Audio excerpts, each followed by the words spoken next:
Bismillahirrahmanirrahim. Assalamualaikum warahmatullahi wabarakatuh.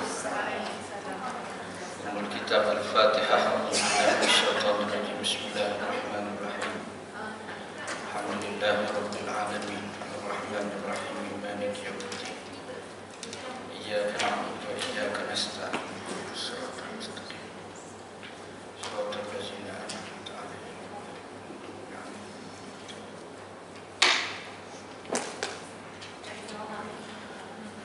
InsyaAllah sama-sama kita melantunkan selawat tafrijiyah. Semoga Allah Ta'ala memberkati pertemuan kita pada waktu duha yang mulia pada pagi ini insyaAllah. Allahumma salli salatan kamilatan wa sallim salaman tamman ala sayyidina Muhammadin تنحل به العقد وتنفرج به الكرب وتقضى به الحوائج وتنال به الرغائب وحسن الخواتيم ويستسقى الغمام بوجهه الكريم وعلى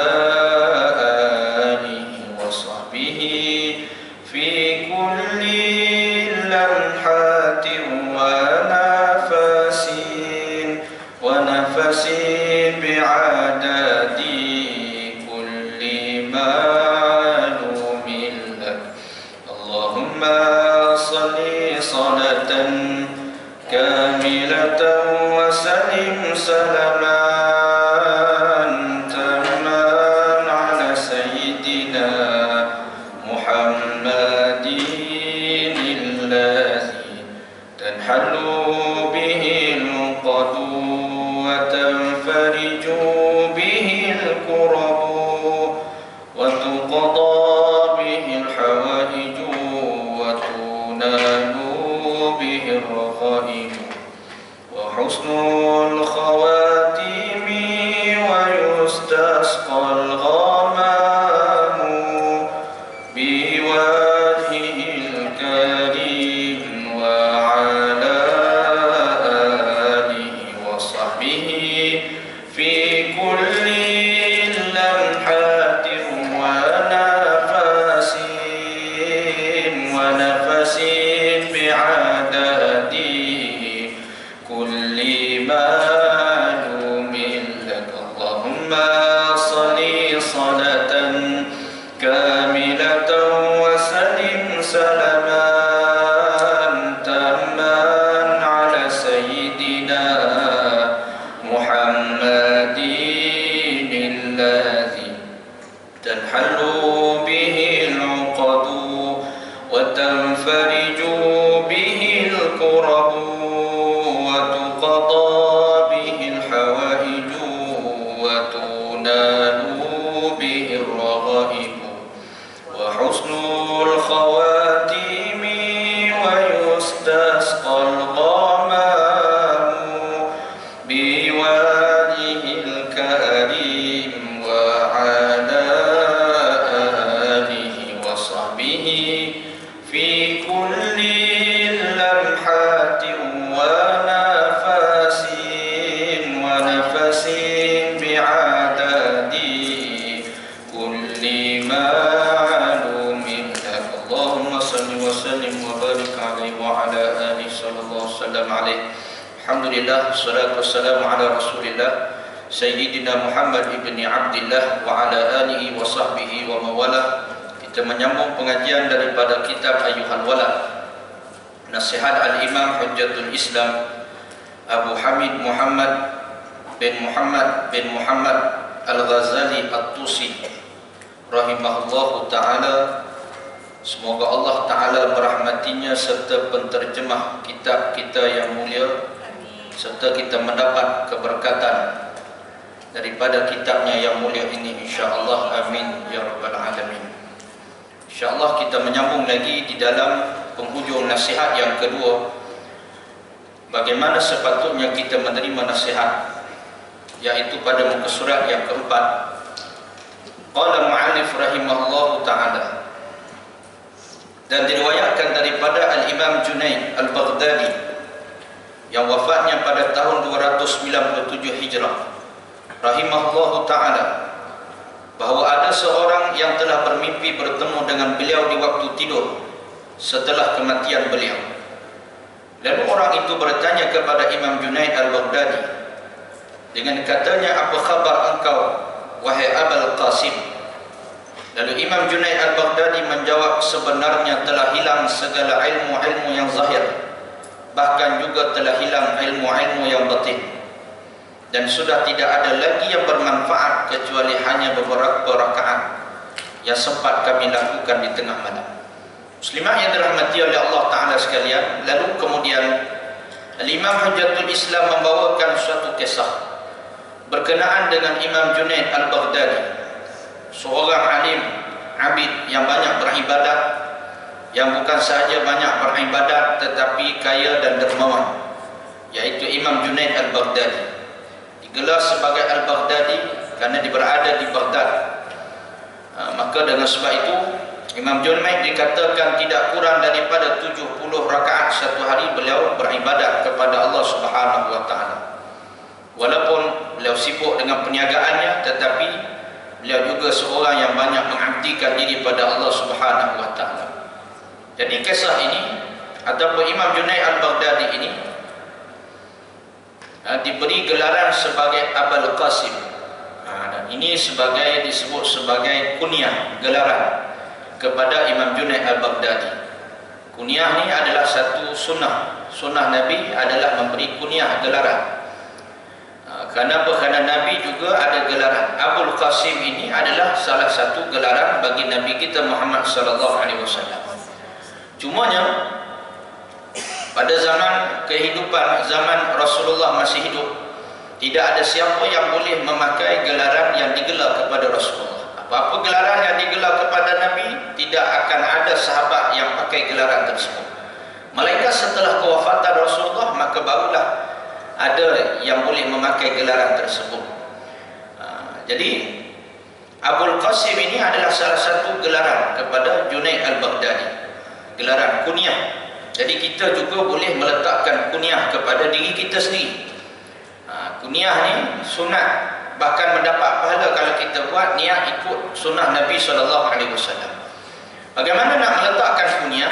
Ada beberapa perkara yang boleh kita sandarkan sebagai untuk meletakkan kunyah. Antaranya adalah berdasarkan kepada nama anak kita yang paling sulung. Kalau nama anak kita yang paling sulung lelaki, maka nama dia Muhammad, maka kita sebagai mak, kita boleh gelarkan diri kita sebagai Ummu Muhammad. Ummu Muhammad. Kalau ayah pula Abu Muhammad. Kalau anak kita perempuan, Aisyah nama dia contoh, maka kita adalah Ummu Aisyah, ibu kepada Aisyah, gelaran kita. Ataupun kalau lelaki pula, kalau si ayah Abu Aisyah. Ini gelaran kadang dinisbahkan kepada nama anak yang paling sulung. Jadi kita boleh letakkan gelaran. Lepas ni kita dah tukar nama Facebook, kita tak letak nama kita, letak nama Ummu Muhammad ataupun Ummu Aisyah. Jadi lepas ni orang hanya kenal kita dengan Ummu Aisyah. Kita dah tukar nama WhatsApp kita pun, tukar lepas ni anak Ummu Muhammad, ikutlah nama anak kita. Kalau macam guru saya, nama yang masyhur, orang panggil dia Abu Usamah. Jadi mula asal orang ingat nama Abu Usamah ni adalah nama dia. Tidak, bukan nama dia. Kerana anak dia yang paling sulung nama Usamah. Jadi dia adalah ayah kepada Usamah, Abu Usamah. Nama dia Hanafiyah. Nama ustaz itu sebenarnya Ustaz Hanafiyah, tetapi yang masyhur iaitu Abu Usamah, Ustaz Abu Usamah. Jadi maka dengan sebab itu kita boleh meletak. Dah ustaz, kalau tak ada anak, tak ada anak boleh dinisbahkan kepada tempat belajar, tempat lahir boleh. Sebab tu kalau kita tengok ada ustaz nama dia Al-Makki di hadapan di belakang dia, kerana dia belajar di Mekah. Ada yang Al-Banjari kerana dia ni orang Banjar. Kalau dia ni Yamani, kerana dia mengaji di Yaman, ataupun Al-Hadrami kerana dia mengaji di Hadramaut, Yaman. Ada kadang-kadang ada ustaz tu nama Turabi. Kita perlu cari negara mana nama Turabi. Tak jumpa nama Turabi. Rupanya Turab itu adalah bahasa Arab bagi tanah merah. Tanah kubur tu, tanah merah, tanah kubur tu dipanggil Turab. Rupanya ustaz ni asal Kelantan, tanah merah Kelantan. Jadi Turab tu adalah tanah merah, tanah kubur tu, tanah merah tu, tanah yang berwarna merah itu dipanggil Turab. Jadi dia orang tanah merah Kelantan dipanggil At-Turabi. Jadi kita duk cari juga, pening kita duk cari mana negara nama Turab, tak jumpa. Dan kita duduk di Kajang, Al-Kajang. Tak boleh, tak ada masalah. Tapi tak comel lah dengar. Dia biasanya orang ambil nama yang masyhur. Yang masyhur. Kalau dua patah perkataan, biasanya panggil yang masyhur saja. Kalau saya Shah Alam, biasanya masyhurnya Al-Alami. Contoh Alam tu yang masyhur. Sini Bukit Bandar, Bukit Mahkota, panjang tu. Dia pun letak gelaran dia Al-Bandari, Al-Bukiti, Al-Mahkotai. Dia ingat dah bagus dah, pun macam tak mengaji pun. Jadi nak letak nama ni pun dia kena mengaji. Jadi bukan suka-suka hati 4 patah, habis 4 patah dia masuk dalam nama dia. Apa benda panjang sangat nama dia ni. Punya duduk di Bandar Bukit Mahkota. Jadi cari yang masyhur cukup. Kan masyhurnya apa? Ataupun nama kita duduk kelahirannya daripada mana. Jadi ambil yang cantik-cantik, diletak sebagai sandaran, boleh, tak ada masalah. Ataupun digelar sebagai mengikut sebagaimana Nabi menggelarkan sahabat. Kenapa? Kerana minatnya kepada kucing. Abu Hurairah, kerana kasihnya, dia ni bapa bagi sekian orang yang kasih kepada kucing. Abu Hurairah suka sungguh pada kucing. Pergi mana-mana bawa kucing dalam kantung, bawa kucing dalam poket. Sehingga Rasulullah bertanya, ada apa di dalam baju kamu, kantung baju kamu ataupun poket baju kamu? Dia kata, ada kucing ya Rasulullah. Mana pergi mana-mana bawa kucing, suka sangat daripada kucing. Ada orang dia macam tu, balik kampung bawa kucing, ada orang macam tu. Dia letak kucing dalam kereta dia. Kalau saya tak boleh. Dia siap letak kucing. Kalau orang ni dia dah minat sangat sayang pada kucingnya, kemana-mana travel dengan kucing. Dia siap ada rumah kucing, suku rumah kucing asing. Ada hotel kucing pun ada. Rupanya ada hotel kucing. Jadi rupanya macam-macam. Jadi aku suka pada kucing. Jadi Abu Hurairah, dia gelar Abu Hurairah. Jadi ada orang dia pergi mana-mana mesti tak tinggal kucing. Kalau kita kan tak tinggal. Kalau ada apa yang kita tak boleh tinggal, apa contoh telefon, kita bapak telefon. Ada benda yang kita tak boleh tinggal. Jadi gelaran ni dipanggil kunyah. Dalam bahasa Arabnya kunyah. Kaf nun ya ta mabutah. Kunyah. Jadi ini gelaran. Gelaran ni biasa kita jumpa gelaran. Jadi gelaran kepada Abu Junaid, iaitu Imam Junaid, iaitu Abu Qasim. Jadi Imam Junaid Al-Baghdadi ini, kisah ini adalah kisah daripada mimpi. Orang bertemu Imam Junaid dalam mimpi. Dia mimpi ni kita dah sebut sebelum ni, mimpi ni dia tidak boleh dijadikan sebagai hujjah. Cerita mimpi ni dia tidak boleh mana hujjah kita kena tolak 100% mimpi, tak. Ada mimpi boleh diterima pakai, ada mimpi yang boleh ditafsirkan. Sebab tu ada ilmu tafsir mimpi. Bahkan Rasulullah mentafsirkan mimpi sahabat. Rasulullah mentafsirkan mimpi Abdullah, seorang sahabat yang bernama Abdullah, dan Rasulullah mentafsirkan mimpinya. Jadi nak menunjukkan ilmu tafsir mimpi ini benar-benar ada. Tetapi tidak semua mimpi yang boleh ditafsirkan. Ada mimpi itu mainan daripada syaitan. Jadi ada juzuk daripada mimpi itu boleh diterima, dan sebahagiannya tidak boleh diterima. Cuma kita tengok pula mimpi yang macam mana yang boleh diterima. Mimpi orang yang soleh. Kemudian bagaimana pula mimpi tidur kita waktu kita bermimpi tersebut. Tidur dalam keadaan berwuduk, baca doa. Ni tidur lepas subuh, memang mimpi pelik-pelik. Dia mimpi pelik-pelik. Dia pun mengadu kau mimpi saya. Tiap-tiap hari dia tanya, Ustaz, apa tafsiran mimpi saya? Jadi Ustaz pun panah nak jawab, malah nak jawab. Ustaz kata, biasa orang yang banyak mimpi, banyak tidur. Dia pun tak tanya. Jadi mimpi pelik-pelik, kaki tak basuh lutut, tak ambil sebelum tidur. Jadi mimpilah mimpi pelik-pelik. Jadi mimpi kita, mimpi yang benar-benar ni, mimpi dalam keadaan tidur yang keadaan baik, maka Allah Ta'ala beri petunjuk pun ada melalui mimpi.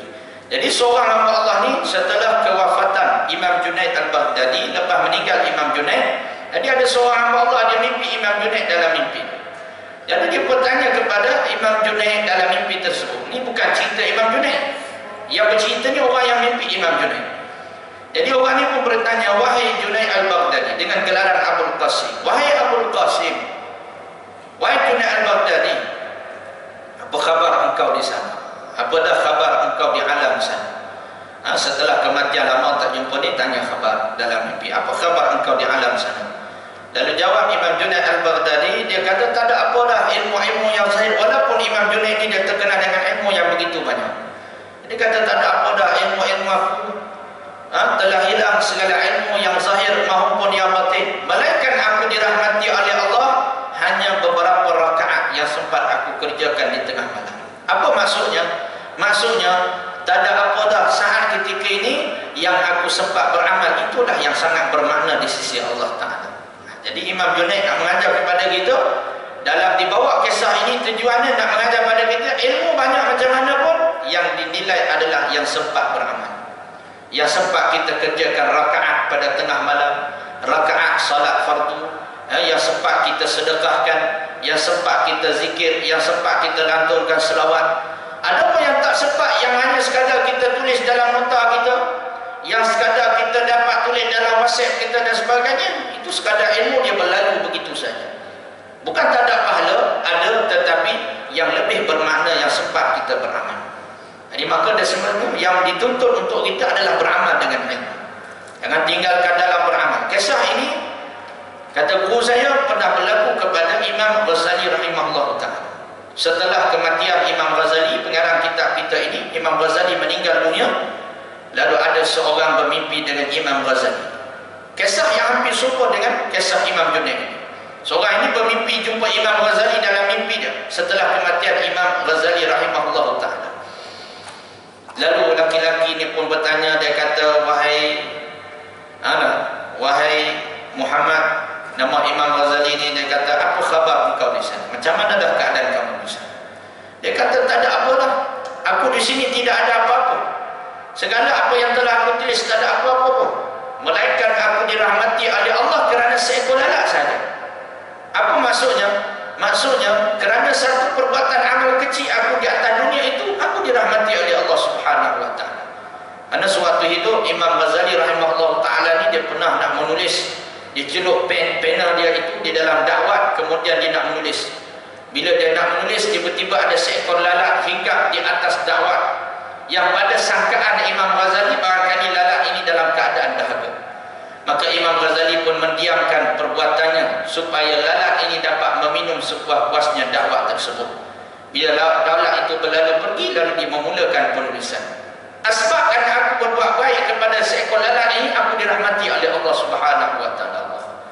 Nak menunjukkan jangan diremehkan perbuatan amalan walaupun kecil.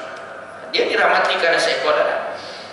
Jadi maka dengan sebab itu nak menunjukkan perbuatan kecil yang kita buat ini jangan dipandang remeh, kerana ia adalah amal. Walaupun dia adalah amal yang kecil, walaupun dia adalah amal yang ringkas, yang kita mungkin tak pandang tetapi dipandang oleh Allah Subhanahu wa ta'ala. Maka dengan sebab itu disebut kata hukama, ada 3 perkara yang Allah sembunyikan daripada 3 perkara. Di sebalik 3 perkara ada 3 perkara, kata hukama. Pertama, iaitu disebut di sebalik amal soleh itu ada rahmat Allah. Di sebalik kebaikan-kebaikan amal baik yang kita buat itu ada kasih Allah, rahmat Allah. Maka sebab itu kata ulama, jangan diremehkan walaupun sekecil-kecil kebaikan. Jangan kita meremehkan walaupun hanya sekadar memberi makan kepada kucing di jalanan. Jangan kita meremehkan walaupun hanya sekadar kita ambil kulit coklat yang ada jatuh dalam surau kita, letak dalam poket kita. Jangan diremehkan perkara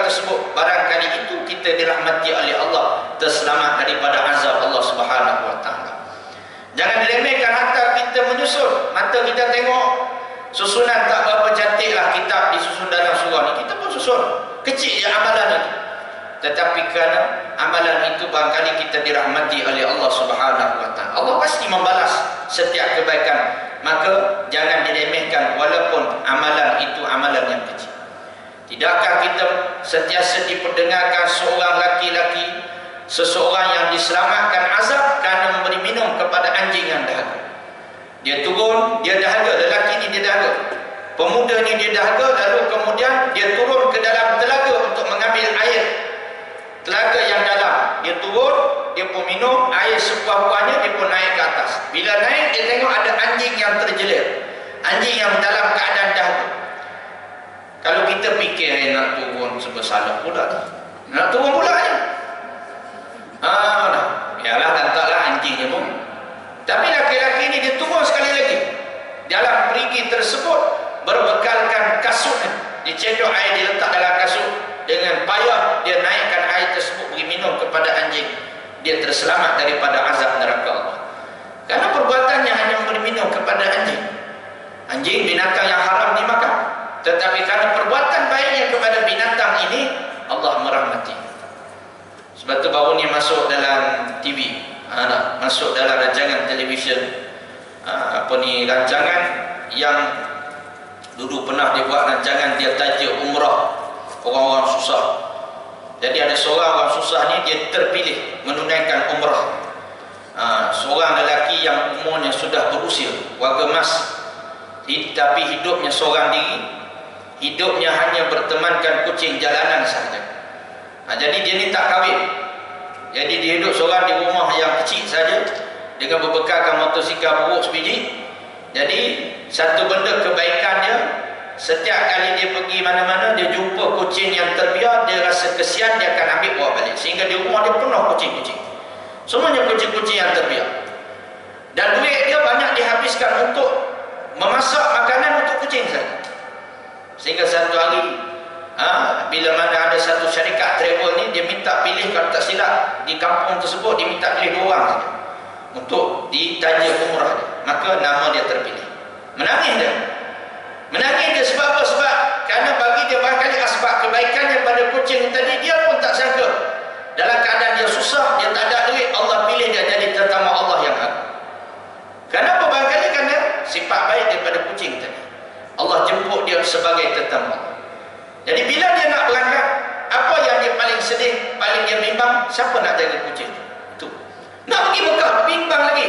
Sehingga kata adik-beradik dia lain, tak apa, kami yang jaga kucing itu semua. Tak apa, kami jangan bimbang, kucing tersebut adalah orang yang jaga, kami akan jaga. Jadi kata sahabat saya yang bawa dia pergi umrah sekali dengan dia ni, jadi dia ceritalah pengalaman dia bawa pakcik dia pergi umrah. Sampai di tanah haram, dia fikir lagi duit dia nak beli makanan untuk pergi makan kucing di tanah haram. Masya Allah. Sampai begitu sekali dia ni sayang dia pada kucing ni, duduk di tanah haram beri makan pada kucing. Kucing ni di antara binatang yang agak terbiar sikit kalau di tanah haram. Sebab yang paling kenyang, binatang paling kenyang di tanah haram, burung merpati. Kita suka bagi makan kat burung. Ke kucing-kucing ni kadang-kadang terbiar. Ada kalau pergi Madinah, kucing, pasal apa? Pasal susah nak dapat makanan kucing kat sana. Jadi lepas ni pergi umrah, bawa siap-siap makanan kucing letak dalam beg. Niat kita. Pahala bagi makan kucing di tanah haram berlipat kali kan. Baru ni saya pergi ke Indonesia pun, seorang hamba Allah ni, dia cukup bijak dalam mencari ruang pahala. Dia pesan kat jemaah yang datang, kebetulan yang datang ni di kalangan puakaf-puakaf tanah. Dia kata, Kak, nanti kalau ada tanah nak diwakafkan ni, ajak ustaz pergi ke tanah haram, pergi umrah. Serahkan tanah di tanah haram, besar pahala dia kata. Kita pun tak terfikir. Ajak ustaz, taja ustaz tu pergi umrah sekali, akak yang nak wakaf tanah ni pergi umrah sekali dengan dia. Depan Kaabah tu lepas ustaz, saya wakafkan tanah saya ni, bersaksikan ni yang ada di hadapan saya ini, wakaf tanah untuk tahfiz di tanah haram pula, tempat yang dilipat gandakan amalan, besar pahala tu. Jadi kita tak terbayang sampai sebijak itu dia fikir pelaburan akhirat. Orang ni dia fikir pelaburan akhirat sampai begitu. Jadi nak kata apatah lagi memuliakan binatang walaupun kecil pada pandangan kita. Kadang-kadang dengan asbab itu kita terselamat daripada azab Allah Subhanahu wa taala. Maka jangan kedekut kita dalam nak memberikan sekecil-kecil kebaikan kepada sesiapa pun. Apatah lagi orang yang kita buat baik itu adalah manusia. Kalau binatang pun kita buat baik, serengkas itu pun dibalas dengan syurga Allah. Bagaimana kalau yang kita buat baik itu adalah anak yatim? Lagi. Orang yang susah, fakir miskin, lagi. Jadi sebab itu berbuat baiklah pada sesiapa pun walaupun sekecil-kecil kebaikan. Ada satu kisah yang masyhur. Seorang alim daripada Morocco ataupun Maghribi. Hari ini Maghribi digelar sebagai Morocco. Jadi dia ni bermimpi jumpa dengan Nabi SAW. Dalam mimpi dia tersebut, orang alim ni bermimpi, dia kata Rasulullah, nanti kamu pergi di perkampungan berhampiran dengan Mekah, cari si fulan bin si fulan, sampaikan salam aku kepada si fulan ini. Hari yang seterusnya dia mimpi lagi, betul-betul dia mimpi. Mimpi Rasulullah ni susah. Kemudian di dalam pesanan itu Rasulullah pesan, kamu cari si fulan bin si fulan ini, dia berada di Mekah, maka carilah dia, sampaikan salam aku kepada pemuda ini, lelaki. Jadi kerana mimpinya betul-betul daripada Maghribi, berangkatlah dia pergi ke Mekah. Tanya orang di sekitar Mekah, si fulan bin si fulan ini, sehingga dia tanya beberapa orang, dia cari sehinggalah berjumpa dengan ada seorang hamba Allah, dia kenal pemuda ini. Lalu orang kampung ni kata, betul ke kamu ni nak cari pemuda ini? Lelaki ni, kamu nak cari lelaki ni? Ya, saya memang nak jumpa lelaki ni. Lalu kata orang kampung, dia kata, lelaki ni tak sesuai dengan kamu ni. Sebab kamu ni orang alim, dengan pakaian orang alim, kamu ni ahli ibadah. Orang yang kamu cari ni bukan seperti orang yang kamu sangkakan. Dia kata, mana orang yang kamu cari ni maknanya tidak sekufu dengan kamu ni. Dia kata, tak, saya nak cari juga orang. Dia pun tunjuk di mana si fulan ini berada. Ternyata dia terjumpa seorang lelaki yang lelaki ini memang teruk kan. Ibarat kita cari penagih dadah, macam tu lah. Dengan teruk keadaannya, dengan pakaiannya, dengan hidupnya dalam keadaan terumbang-ambing, hidup dengan penuh dosa dan maksiat. Sehingga pelik seorang alim ni, dia jumpa lelaki ni, dia tengok dengan penuh pelik. Atas bawah dia tengok, betul ke lelaki ni yang Rasulullah suruh bagi salam? Jadi kemudian dia pun tanya pada lelaki ni, wahai lelaki-lelaki, kamu ke yang nama si fulan bin si fulan ni? Dia kata, ya saya. Aku datang, dia kata nak bawa satu khabar. Aku mimpi betul-betul Rasulullah sampaikan salam kepada kamu. Dia kata, kamu berbohong, dia kata. Mana mungkin Rasulullah nak sampaikan salam padaku? Jadi kata, tak, wallahi, dia kata, aku bersumpah, dia kata, aku bermimpi betul-betul Rasulullah menyebut nama kamu dan dia menyampaikan salam kepadamu. Menangis laki-laki. Kenapa? Dia kata, aku ni sudah sekian lama aku tidak jejakkan kaki di Mekah, dia kata. Di Kaabah, di tanah haram, di Masjidil Haram tu aku dah, walaupun kampung aku ni dekat saja dengan tanah haram, dekat saja dengan Kaabah ni, tapi aku ni orang yang banyak dosa pada Allah. Aku tak pernah jejakkan kaki. Sehingga orang alim ni dia tanya, aku nak tanya kamu satu, apa amalan kamu sehingga Rasulullah menyebut namamu berulang kali, memberikan salam kepada kamu? Dia pun fikir, dia kata, aku ni tak ada apa amalan, cuma adalah satu kebaikan, mungkinlah satu kebaikan ini. Dia kata, kawan aku meninggal, dan dia meninggal dunia dalam keadaan meninggalkan isteri dan anak-anak, dan anak terjadi anak yatim. Jadi aku kesian melihat keluarga perempuan ini, ibu tunggal ini dengan anak dia, sehingga setiap bulan dia kata, seluruh gaji aku, separuh aku peruntuk untuk keluarga aku, separuh aku peruntuk untuk keluarga sahabatku ini, yang mana dia ada anak yatim. Begitulah aku buat pada setiap bulan. Separuh gaji untuk aku dan keluarga, dan separuh gaji aku bagi untuk keluarga ni, dan aku kesian melihat mereka. Barangkali dengan asbab belas kasihanku pada mereka inilah menyebabkan Rasulullah itu mengasihi. Ingat padaku. Kan Nabi sebut dalam hadis, aku dan orang yang menjaga anak yatim, aku dengan anak yatim di akhirat kelak seperti ini, kata Nabi. Dekatnya macam ni. Dan siapa yang jaga anak yatim, dekatnya dengan Nabi seperti ini di akhirat kelak. Jadi lelaki ini pun dalam keadaan sayu hatinya, dia pun bersiap. Bila dia yakin dah Nabi yang memberi salam padanya, maka dia rindu untuk bertemu dengan Allah Subhanahu wa taala, dibersihkan dirinya, dia pakai pakaiannya, lalu kemudian dia bersama dengan orang alim ni menuju ke tanah haram, menuju ke Kaabah, menuju ke Masjidil Haram. Lalu kemudian dalam keadaan dia melangkah masuk ke Masjidil Haram, laki-laki ini menangis menitis air mata melihat Kaabah. Lalu kemudian si alim ini dia melihat laki-laki ini, dia pun turut menangis. Sayu saja dia melihat. Lalu kemudian laki-laki ini pun salat rakaat demi rakaat salat, menyebabkan dalam keadaan lelaki ini menangis. Sehinggalah apabila laki-laki ini sujud yang begitu lama, sehingga dia meninggal dalam keadaan sujud. Allah, bagaimana Allah Ta'ala menjadikan pengakhiran yang hebat hanya sekadar memberi makan kepada anak yatim. Jadi sebab itu kita jangan meremehkan apapun amalan yang kita buat. Maka dia kita banyak dosa, banyak maksiat, banyak cakap kasar dengan suami, banyak tipu suami, kata beli barang RM50 padahal barang kena RM2 je. Bila tu ambil masuk dalam poket dia, tu tipu namanya. Kata abang nak beli barang ni, banyak juga beli barang, abang pun bagi RM100. Bila tak bagi. Sebab dia dah kira cas sekali dengan upah perkhidmatan. Kos perkhidmatan, tolong beli barang sekali. Jadi maka sebab itu kita dosa banyak. Barangkali dengan asbab kebaikan kita tadilah Allah mandikan kita dalam husnul khatimah. Siapa tahu? Maka sebab itu kita dianjurkan jangan meremehkan walaupun sekecil-kecil kebaikan dalam kehidupan kita. Jadi apapun kebaikan yang terbentang, buatlah kebaikan. Kadang-kadang pergi ke kedai makan, sebab dalam banyak-banyak customer yang duduk kat kedai makan, kucing ni datang kat kaki kita. Pasal apa? Pasal kita baru sudah kuliah duha tadi. Ustaz sebut. Buat baik apapun kebaikan. Jadi kita kena tanam keyakinan dengan siapa pun aku jumpa dalam hidup aku, bukan saja-saja Allah Ta'ala buat, tapi ada sebab. Bukan saja-saja Allah Ta'ala buat, siapa pun kita jumpa. Jadi maka dengan sebab itu, ada orang dia jumpa dengan orang ni, dia jumpa dengan orang, kenapa aku ni hidup, aku ditakdirkan jumpa dengan orang susah je.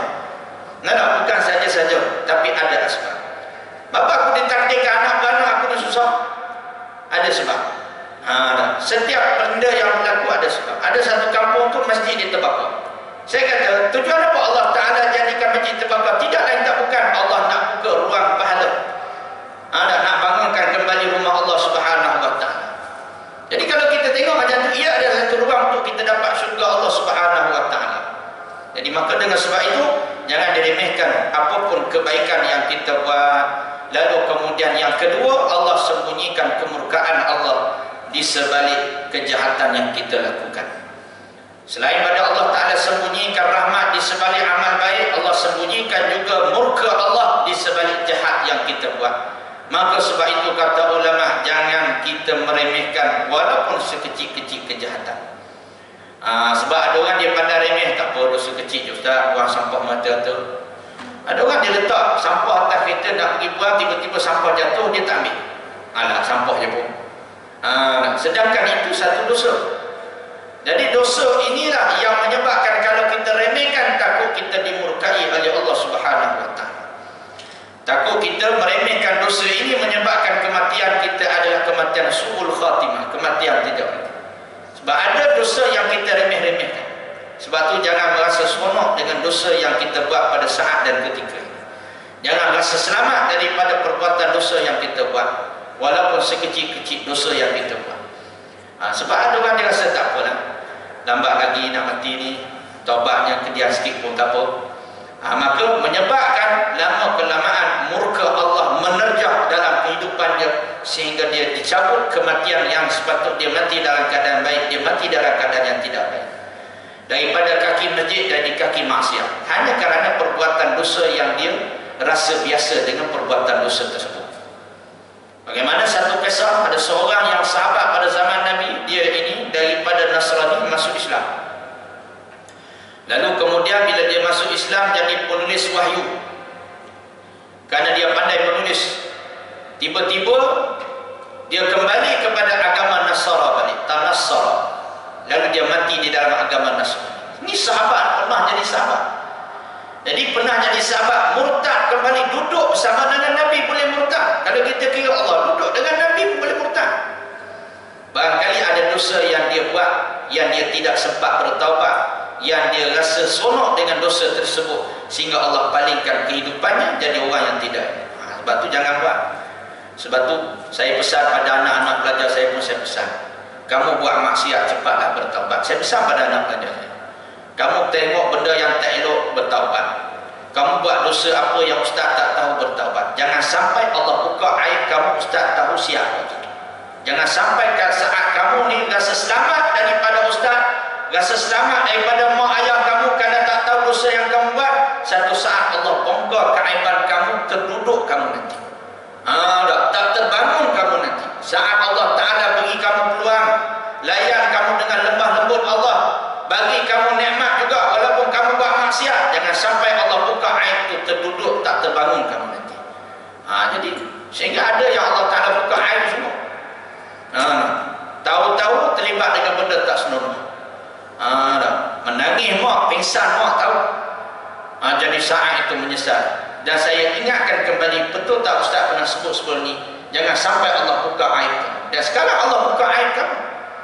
Waktu ustaz tak tahu, Allah bagi kamu peluang taubat, kamu tak taubat, kamu sonok buat lagi sampai Allah buka. Jadi sebab tu jangan kamu rasa selesa dengan dosa yang kamu buat.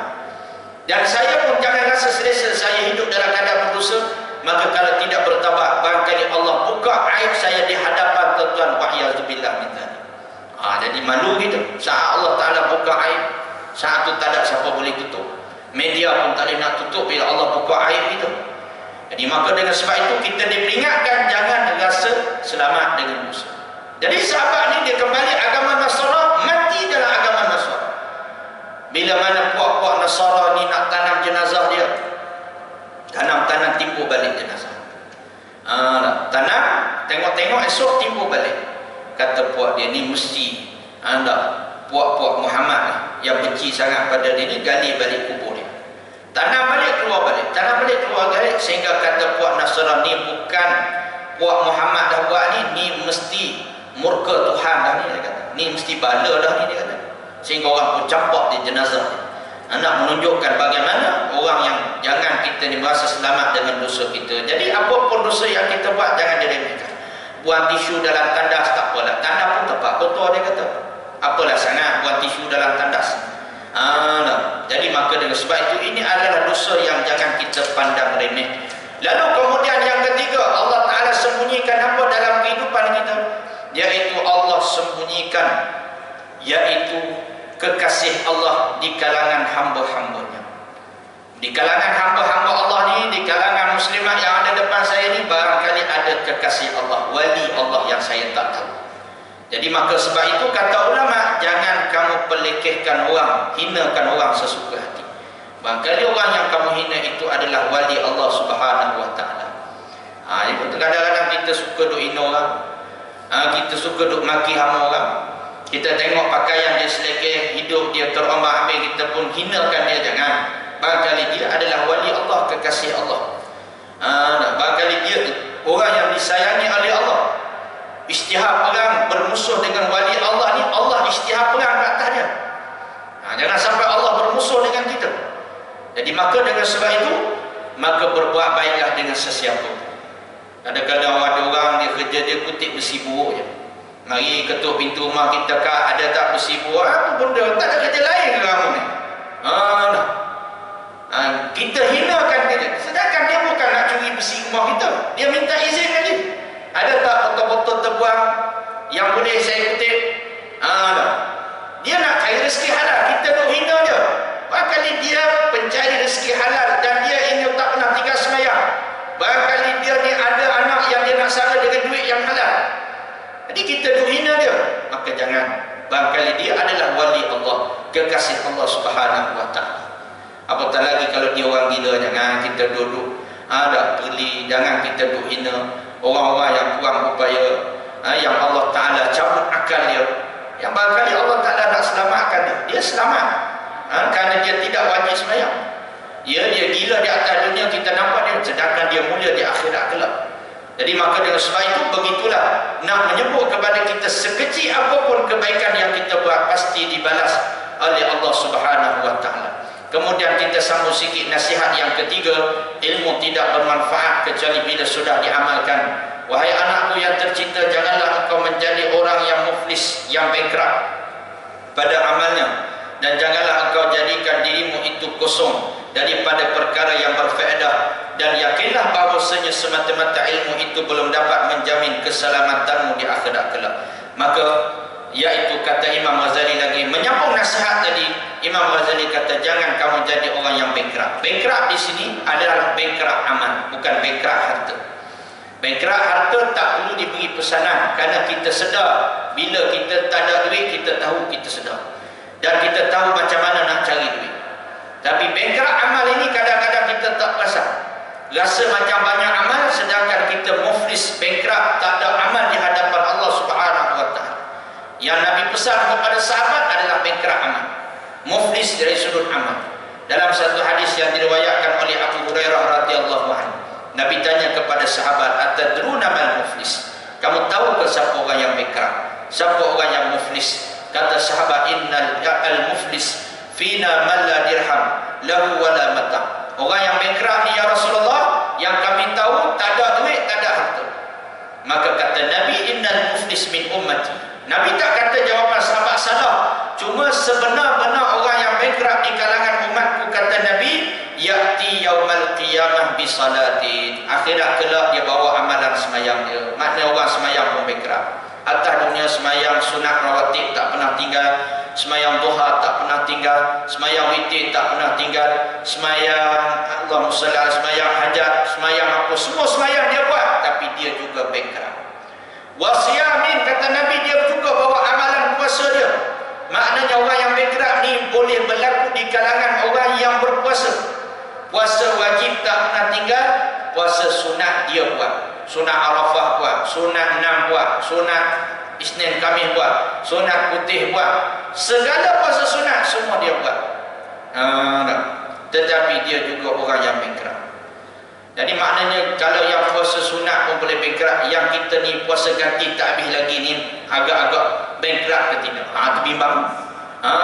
Kita ni bukan jaga puasa sunat, puasa ganti pun tak habis lagi ustaz ni. Tiap tahun video. Jadi maka dengan sebab itu, maka ini orang yang bankrupt, dia berpuasa pun boleh bankrupt. Wa zakatin, dia juga orang yang berzakat. Maknanya dia orang bukan kedekut harta, dia orang yang sedekah, sentiasa bersedekah, tapi bankrupt juga. Berzakat pada Allah. Sebab apa jadi bankrupt? Kata Nabi, atas dunia hari itu, wa ya'ti qad syattama hadza wa qadhafa hadza wa akala mal hadza wa safaka dam hadza wa daraba hadza fa yu'ta hadza min hasanati wa hadza min hasanati fa in faniyat hasanatuhu qabla an yuqda ma 'alayhi ukhidha min khatayahu fa turihat 'alayhi summa turiha finna. Kata Nabi, atas dunia dia puasa, dia semayang, dia berzakat, tapi atas dunia dia buat zalim pada orang. Apa kezaliman yang dia buat? Atas dunia dia tuduh orang, dia caci maki orang. Dia caci maki orang, dia buat satu tuduhan yang palsu, buat report palsu, buat cerita bohong, sebar pada orang, ataupun cerita yang tidak pasti dia sebar pada orang. Ini orang yang menuduh dengan tuduhan yang palsu. Betul, akhir zaman ni apa berita pada kita cukup terhenti sampai kita saja. Tak payahlah kita nak sebar sebagai orang yang pertama menyebarkan berita, tak payah. Takut-takut berita yang kita sebar tu menjadi kita ni, kalau betul sekalipun kita buka aib, kalau tak betul dah jadi jatuh fitnah. Jadi apa yang kita dapat daripada kita sebar cerita-cerita yang kita kata tak ada faedah? Ya, kita boleh jaja aib orang. Apa kejayaan kita bila kita jaja aib? Tak ada faedah sebenarnya. Saya nak jaja cerita-cerita orang, nak jaja cerita hati, apa faedah saya dapat? Kalau seluruh dunia tahu tentang cerita tersebut, apa kepuasan yang kita dapat? Puasan hati tak? Boleh dosa je. Jadi sebab itu cukuplah satu-satu cerita sampai pada kita, berhenti pada kita. Takut jadi tuduhan. Ataupun dia ni pernah pukul orang, bunuh orang, buat zalim pada orang, bunuh orang. Sama ada dia buat zalim dengan cara syirik ataupun dengan cara zahir. Ada orang dia buat zalim dengan cara syirik. Cara syirik macam mana? Dia santau orang, ada dia sihir orang ni. Ini cara syirik. Dengki dia sampai kepada dia santau orang, ada. Pengalaman saya pernah jumpa kes, ada orang dia benci kepada jiran dia sampai dia santau jiran dia, sampai dia sanggup berhutang untuk bayar kepada bomoh. Dia punya taksub dia. Sanggup dia berhutang duit untuk bayar pada bomoh supaya bomoh dia buat benda yang tidak elok pada hamba Allah. Sampai begitu saja. Dia punya hidup dia dalam dunia jin dia ni sampai begitu. Dalam dunia dengki dia, hasad dengki. Orang yang macam ni dia tak akan tenang sampai mati. Dia boleh buat kezaliman. Sebab apa? Kalau dia buat zalim guna jin ni, mana jin kena tangkap polis, boleh tak sakit jin. Dia mungkin selamat di mahkamah dunia. Kita tak boleh nak tahu orang ni ustaz jin santau dia. Tak ada, polis tak boleh buat apa. Benda-benda yang begini. Jadi nak katanya mahkamah dunia terlepas, mahkamah Allah ni ada ni. Dia buat zalim pada orang akan dihisap. Lalu kemudian disebut lagi dia pernah pukul orang dan dia pernah makan harta orang dengan cara yang haram. Maka akhirat kelak kata Nabi, orang yang bangkrut ni dia terpaksa berikan pahala kepada orang yang dibuat zalim. Habis pahala, dosa banyak lagi, dia terpaksa ambil pula dosa orang yang dia buat zalim, hempap ke atas dirinya. Dalam nak cari amal soleh akhirat ni susah. Tiba-tiba terpaksa beri pahala, habis pahala ambil dosa orang, pikul atas diri kita. Dia akhirat ni dalam susah nak cari pahala. Bukan susah nak cari pahala, memang takkan dapat dah pahala, nak buat pahala tak boleh. Tapi tiba-tiba kita dibawa kepada hari klaim, hari tuntut bela, akan dituntut setiap daripada apa yang telah kita buat. Bankrupt kita saat ketika itu. Maka terakhir kata Imam Ghazali, jangan jadikan diri kamu itu kosong daripada perkara-perkara yang berfaedah. Jadi maka jangan biarkan hidup kita berlalu sehari-hari dalam keadaan tidak ada perkara yang berfaedah. Biar hidup kita ni berlalu ada benda-benda yang bermanfaat. Ni masuk bulan Rabiul Awal, perbanyakkan selawat. Jangan biarkan bulan Rabiul Awal ni tidak menumbuhkan cinta sayang kita pada Rasulullah. Paling-paling tidak buat makan bulan. Tadi pun jemaah subuh saya pun beritahu. Saya beritahu pada jemaah kuliah subuh saya itu, kuliah subuh dicerah tadi pun saya beritahu, apa salah kita bergembira dengan kelahiran Rasulullah. Kalau kelahiran anak kita, kita boleh sewa hotel, kita boleh sewa restoran untuk beri makan. Bahkan kalau kelahiran kita sendiri, kita buat parti hari jadi kita jemput anak-anak kita datang untuk parti hari lahir kita. Beri makan. Sebab apa? Saya suka, saya lahir hari ini. Hari jadi yang ke-70, 70 batang lilin atas kek. Seronok kita. Kalau kita bergembira dengan kelahiran kita, salahkah kita bergembira dengan kelahiran Rasulullah? Ada orang yang tak boleh, apa benda maulid ni Nabi tak buat, sambut lahir Nabi. Kau sambut hari lahir kau boleh, tapi kenapa tidak hari lahir insan yang paling agung, yang menyelamatkan akidah kita, yang menyelamatkan iman kita, yang menyebabkan titis air darah Rasulullah kerana nak menyelamatkan umat dia. Jadi ada orang suka bid'ah, kan suka benda, suka-suka dia bid'ah. Salahkah kita nak ajar keluarga kita cinta pada Nabi? Kalau kita memuliakan binatang, beri minum pada anjing pun dapat rahmat Allah, tidakkah beri makan kerana kegembiraan kita terhadap kelahiran Rasulullah itu jauh lebih bernilai harga, jauh lebih besar ganjaran. Bahkan dengan asbab kita jamu orang sebab kerana niat meraihkan kegembiraan kelahiran Rasulullah, maka orang ini insya-Allah bersama dengan Nabi di akhirat. Sebab tu masuk bulan Rabiul Awal buat jamuan. Tak sadar ni, lepas kuliah Tuhan Muslimat bulan Rabiul Awal ni, hari ni saya nak tajilah kambing golek seekor. Baru 1,500 baru. Dah 1,500 baru. Kalau setakat ramai ni seekor je ni. Seekor je 1,500. Yang penting hari kuliah saya. Jangan hari kuliah orang lain. Jadi apa salah? Saya hari ni kuliah Ustaz Luqman, saya nak taja kambing seekor. Sebab apa? Gembira saya bulan Rabiul Awal ni Nabi lahir, saya nak jamu orang sebagai tanda gembira saya kelahiran. Ataupun balik nanti buat di rumah kita sendiri.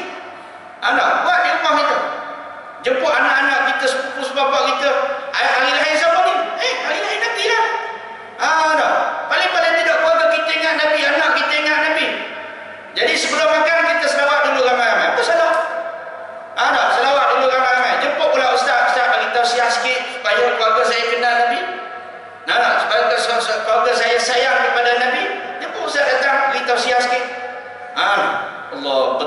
besarnya. Mati insya-Allah Nabi ingat kita sebagaimana kita ingat Nabi. Dia tak rugi ni Rabiul Awal buat rugi, berlalunya rugi kita. Sebab kata-kata ulama, tanda kerasnya hati seseorang bila masuk bulan Rabiul Awal, dia tidak merasa kegembiraan kelahiran Rasulullah, sedangkan dia bergembira dengan kelahiran dirinya dan anaknya. Ini orang tanda ke hati. Anak dia gembira lahir, diri dia mana mulia diri kita dengan diri Rasulullah. Ini maka dengan sebab itu, biarkan kehidupan kita ni sesaat masuk bulan Rabiul Awal, jangan sia-siakan bulan Rabiul Awal ini dengan perkara-perkara yang tidak ada faedahnya. Jadi setakat itulah insya-Allah kita berhenti. Nasihat yang ketiga insya-Allah akan datang kita sambung pada nasihat yang ketiga. Apa yang baik datang daripada Allah, yang lemah yang kurang itu datang daripada kelemahan diri saya sendiri. Seperti biasa kita sentiasa buka peluang siapa-siapa yang nak berinfak untuk surau saya yang sekarang dibuat di Terengganu ni. Sekarang ni kita tengah buat ground beam untuk lantai bawah surau. Jadi kita untuk sumbangan ni kita sentiasa buka sepanjang waktu untuk orang yang berinfak untuk mendirikan rumah Allah Subhanahu wa taala. Qul qouli hadza wa astaghfirullahal azim li wa lakum. Assalamualaikum warahmatullahi wabarakatuh. Bismillahirrahmanirrahim. Allahumma faqihna fid din wa 'allimna ta'wil wa hdina siratal mustaqim. Ya Allah, ya Tuhan kami, sebagaimana Kau himpunkan kami dalam keadaan baik pada pagi yang mulia ini, ya Allah, himpunkanlah kami di akhirat kelak dalam syurga firdaus tanpa hisab. Wassallallahu ala Muhammad wa ala alihi wasallam. Alhamdulillahirabbil alamin. Amin.